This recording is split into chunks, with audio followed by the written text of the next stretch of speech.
कहानी गुमशुदा विरासत। राजस्थान के एक छोटे से गांव में एक पुरानी हवेली थी जिसे लोग गुमशुदा विरासत के नाम से जानते थे।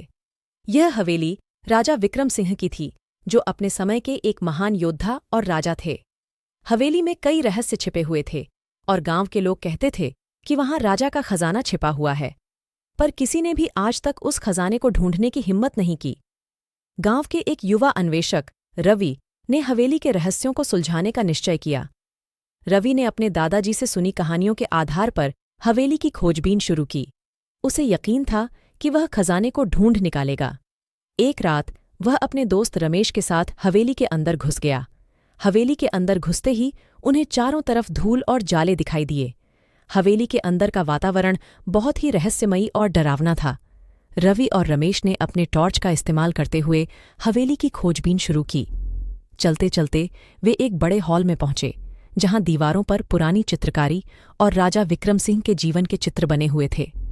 हॉल में चलते हुए रवि ने देखा कि दीवारों पर बने चित्रों में कुछ अजीब संकेत छिपे हुए थे।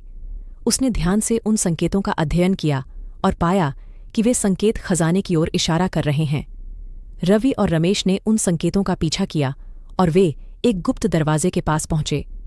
दरवाजे को खोलने के लिए एक विशेष तरीके से एक चित्र को घुमाना पड़ा।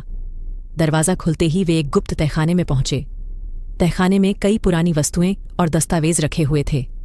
रवि और रमेश ने तहखाने की खोजबीन शुरू की और एक पुराने संदूक पर ध्यान दिया। संदूक को खोलते ही उन्हें वहां बहुत सारे सोने और चांदी के सिक्के, गहने और रत्न मिले।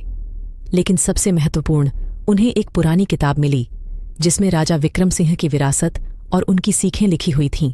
रवि ने किताब को पढ़ना शुरू किया और पाया कि राजा विक्रम सिंह ने अपनी पूरी जिंदगी न्याय, सत्य और परोपकार के सिद्धांतों पर बिताई थी। किताब में लिखा था कि असली खजाना केवल सोना चांदी नहीं है, बल्कि वह शिक्षा और सीखें हैं जो राजा विक्रम सिंह ने अपने जीवन में अपनाई थीं। राजा ने अपनी विरासत में यह संदेश छोड़ा था कि अगर कोई इस खजाने को पाता है तो उसे उन सिद्धांतों का पालन करना चाहिए और समाज की भलाई के लिए काम करना चाहिए। रवि ने राजा विक्रम सिंह की सीखों को अपनाया और गांव के लोगों की भलाई के लिए काम करना शुरू किया। उसने हवेली के खजाने को गांव के विकास और गरीबों की मदद के लिए उपयोग किया। रवि के इस नेक काम से गांव में खुशहाली आई और लोग उसे सम्मान की दृष्टि से देखने लगे। निष्कर्ष: इस कहानी का यह संदेश है कि असली खजाना धन दौलत में नहीं, बल्कि उन मूल्यों और सिद्धांतों में है जो हमें एक अच्छा इंसान बनाते हैं। हमें अपने जीवन में सत्य, न्याय और परोपकार के सिद्धांतों का पालन करना चाहिए और समाज की भलाई के लिए काम करना चाहिए।